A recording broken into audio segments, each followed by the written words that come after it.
إذن هذا واضح من خلال الاقتحام المستمر هنا في منطقة جنين. نستمع. إذن جيش الاحتلال وصل يبدو لهذا الموقع الآن. إذن انزل انزل انزل تحت.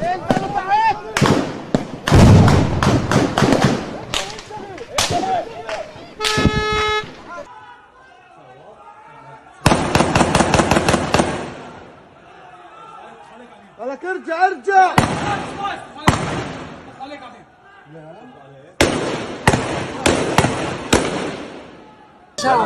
ابراهيم راح عند حبيب ابراهيم، راح عند حبيب النبي محمد، عند حبيب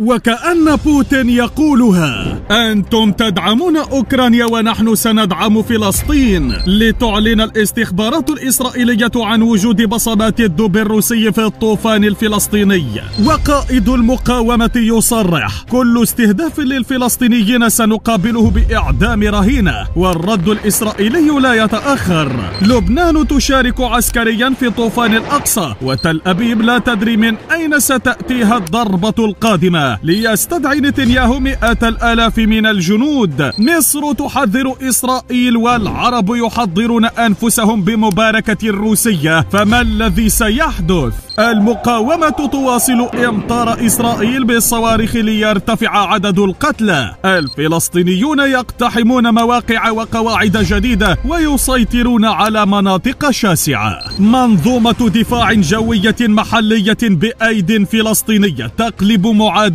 المعارك، وإسرائيل ترد بقصف المستشفيات والمباني المدنية. ضربات المقاومة تتواصل. هكذا هي عادة الغرب، لا ينظرون إلى الظالم والمظلوم، بل ينظرون إلى مصالحهم وإن كانت في الجانب المظلم. فأين العرب من هذا كله؟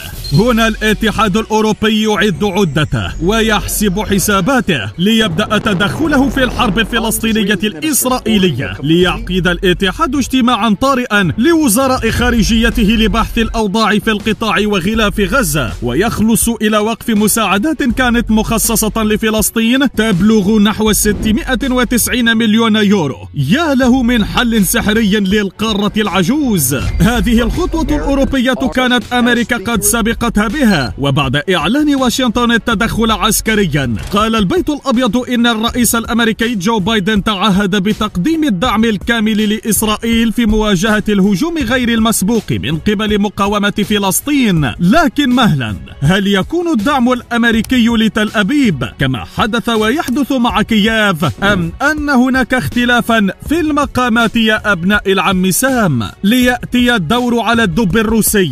موسكو لن تترك فلسطين وحيدة، أو هكذا تقول ردة الفعل الروسية، حيث قال موقع كييف اندبندنت أن المخابرات العسكرية الأوكرانية قدمت معلومات تفيد بأن روسيا نقلت مجموعة من الأسلحة التي استولت عليها في الحرب في أوكرانيا إلى المقاومة الفلسطينية. وبعد أن يصل السلاح الغربي لإسرائيل فإن المقاومة ستواجهه بسلاح غربي أيضا، وكما يقولها اليمنيون: ما تكسر الحجر إلا أختها. إليكم المصدر. من جهته أعرب صديق الدب الروسي الزعيم الكوري الشمالي كيم جونغ أون عن دعمه للفلسطينيين في ظل عملية طوفان الأقصى المستمرة. وقال كيم إن فلسطين هي قضية ليست للعرب والمسلمين فحسب، بل إنها مسألة حرية. على الطرف العربي بدأت التحركات، والبداية من أم الدنيا مصر، حيث حذرت مصادر مصرية رفيعة المستوى من دفع الفلسطينيين العزلة تجاه الحدود المصرية وتغذية بعض الأطراف لدعوات بالنزوح الجماعي، لأن ذلك كفيل بتفريغ قطاع غزة من سكانه وتصفية القضية الفلسطينية ذاتها، فضلا عن كون السيادة المصرية ليست مستباحة. هناك حملت المصادر السلطات الإسرائيلية مسؤولية ضرورة إيجاد ممرات إنسانية لنجدة شعب غزة. بالعودة إلى روسيا، أعلن وزير الخارجية سيرجي لافروف أن بلاده وجميع أعضاء جامعة الدول العربية يمكن يمكنهم المساهمة في إنهاء إراقة الدماء في إسرائيل وفلسطين وإنهاء معاناة المدنيين. العرب بدورهم يستعدون لهذه الحرب، فقد قال مندوب فلسطين الدائم لدى الجامعة العربية السفير مهند العكلوك إن وزراء الخارجية العرب يعقدون اجتماعا لبحث الهجوم الإسرائيلي على قطاع غزة. لننتقل إلى أجواء المعارك الضارية حيث تلتهب الاشتباكات والضربات لتعلنها إذاعة الجيش الإسرائيلي صريحة: قصف غزة مستمر حتى لو أضر بالأسرى هناك، إنهم يضحون بأسراهم. والتقارير تشير إلى وجود أكثر من 100 أسير إسرائيلي لدى المقاومة. ليأتي الرد الفلسطيني الصاعق فورا على لسان الناطق باسم المقاومة أبو عبيدة، الذي أكد أن إسرائيل لا تفهم لغة الإنسانية والأخلاق وسنخاطبها باللغة التي تعرفها. صرح بأن كل استهداف للشعب الفلسطيني دون سابق إنذار سيتم مقابلته بإعدام رهينة من الإسرائيليين، مؤكدا أنه سيتم توثيق ذلك بالصوت والصورة وسيتم بثه. أما خريطة الاشتباكات بين المقاومة والجيش الإسرائيلي فوصلت ذروتها وتوزعت على أكثر من 21 نقطة اشتباك، ومع مرور الساعات تحولت عمليات المقاومة إلى نقاط اشتباك وإرباك دون أن تفقد قدرتها على الحصول على إمدادات من الخطوط الخلفية. ومنذ بداية العمليات الفلسطينية تكون المقاومة قد خاضت اشتباكات ومعارك على مدى 600 كيلومتر مربع، أي ضعف مساحة قطاع غزة تقريبا، وهو ما يعني أن 2% من مساحة فلسطين التاريخية بالإضافة إلى غزة التي تشكل 1% من كل ذلك لم يكن تحت السيطرة الإسرائيلية منذ 7 أكتوبر، لتفقد إسرائيل قدرتها على السيطرة الميدانية ولم تستطع استعادتها مجددا. بينما كشفت المقاومة عن إدخالها منظومة دفاع جوي محلية الصنع من طراز متبر واحد، وذلك لأول مرة، ليتم استخدامها بكثافة منذ بدء العملية العسكرية ضد الكيان الإسرائيلي. لتصرخ المؤسسة الأمنية الإسرائيلية من الألم مصرحة بأنه على الأرجح فالمقاومة قد تجهزت للعملية منذ عام كامل. أيكون هذا بسبب الخسائر أم بسبب قوة الضربات الفلسطينية؟ الإجابة لكم متابعينا. لنأتيكم هنا بجزء من الإجابة، حيث قالت المقاومة إنها قصفت تل أبيب والقدس برشقات صاروخية ردا على قصف بيوت المدنيين في قطاع غزة، كاشفة عن أنها وجهت ضربة صاروخية كبيرة لأسدود وعسقلان ب120 صاروخا.